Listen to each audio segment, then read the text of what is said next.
வணக்கம். நான் முதுகலை வேதியியல் ஆசிரியராக பணியாற்றியதிலிருந்து தற்போது வரை பல்வேறு பயிற்சிகளுக்கு கருத்தாளராக பணியாற்றி வந்துள்ளேன். அந்த வகையிலே RMSA திட்டம் 2016ஆம் ஆண்டு வாக்கில் RMSA திட்டத்தில் மாவட்ட கருத்தாளராக பணியாற்றி அறிவியல் பாடத்தில் 6 முதல் 10ஆம் வகுப்புகளுக்கான அறிவியல் பாடத்தில் வேதியியல் பாடத்திற்கான கருத்தாளராக பணியாற்றியுள்ளேன். தற்பொழுதும் தலைமை ஆசிரியராக பணிபுரியும் பொழுது கூட ஒன்றிய அளவிலான உயர்கல்வி வழிகாட்டுதலுக்கான கருத்தாளராக பணியாற்றியுள்ளேன்.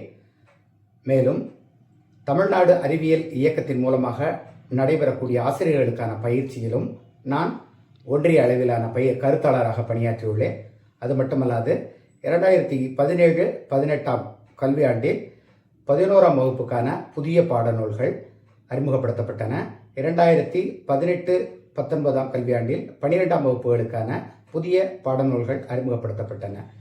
இந்த வேதியியல் பாடத்தில் 11ஆம் வகுப்புக்கான 2 பாடநூல்கள், 12ஆம் வகுப்புகளுக்கான 2 வேதியியல் பாடநூல்கள் ஆக 4 பாடநூல்களுக்கும் நான் மாவட்ட அளவிலான கருத்தாளராக பணியாற்றியுள்ளேன். முதலில் மாநில அளவிலான பயிற்சியில் கலந்து கொண்டு அதனை சிறப்பாக என்னை தயார் செய்து மாவட்ட அளவில் இருக்கக்கூடிய 58 அரசு பள்ளி வேதியியல் ஆசிரியர்களுக்கும் சிறந்த முறையில் பயிற்சி அளித்துள்ளேன் என்பதனையும் இதன் மூலம் தெரிவித்துக் கொள்கிறேன். இதற்கான ஆவணங்கள் அனைத்தையும் இத்துடன் இணைக்கப்பட்டுள்ள அந்த PDF-இல் அப்லோட் செய்துள்ளேன். நன்றி.